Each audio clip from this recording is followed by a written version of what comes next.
Defying Trump, U.S. House votes to block Saudi arms sales.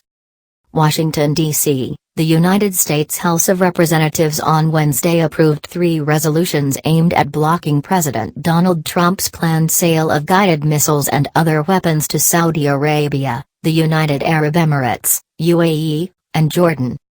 The approval of the measures is another political rebuke of Trump's relationship with Saudi Arabia, which has drawn sharp criticism in Congress over human rights abuses and the mounting death toll from the war in Yemen.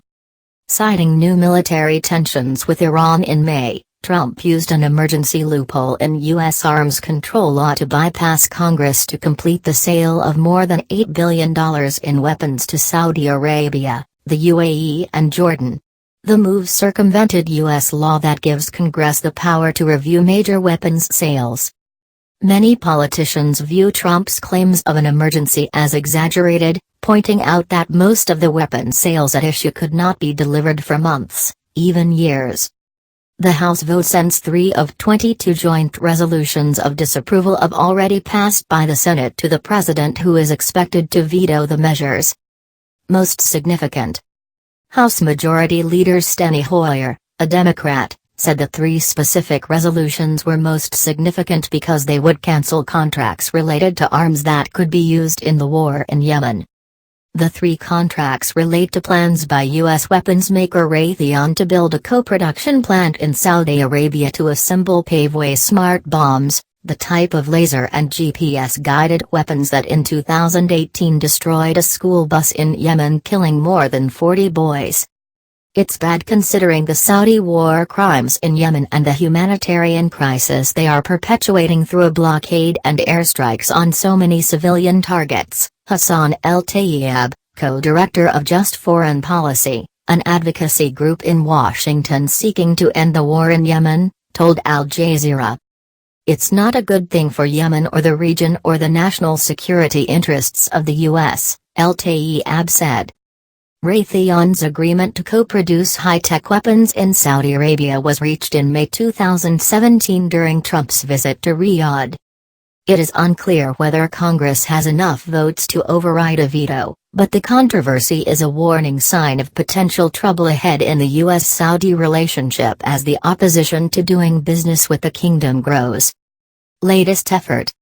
Wednesday's vote against the weapons sales is the latest effort by Congress to express disapproval of U.S. military support for Saudi Arabia since the murder of Saudi journalist Jamal Khashoggi in October 2018.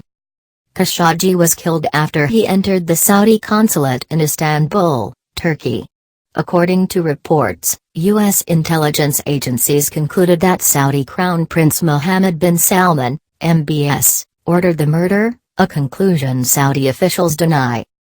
On Monday, the House approved a measure that seeks to impose sanctions on officials involved in Khashoggi's murder. Representatives also voted in favor of a bill that would condemn Saudi Arabia's detention and alleged abuse of women's rights activists.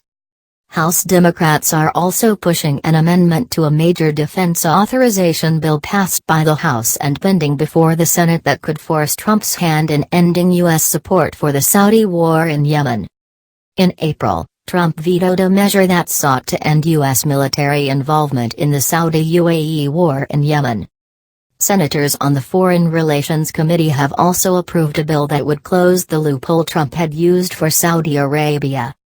Assistant Secretary of State R. Clark Cooper appeared before the House Foreign Affairs Committee in June to make the case for the weapons sales to Saudi Arabia. He said Trump's weapon sales were necessary to reassure the U.S. allies in the Gulf faced with Iranian aggression.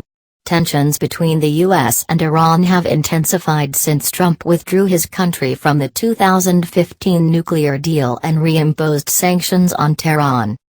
Cooper was met by hostile questioning from Democrats and some Republicans on the committee. Citing a disturbing pattern of destabilization and terrorism in the region, Representative Ilhan Omar, a Democrat, said, "Backing the Saudi government and Emirates is backing war crimes and crimes against humanity. Providing them with arms is complicity."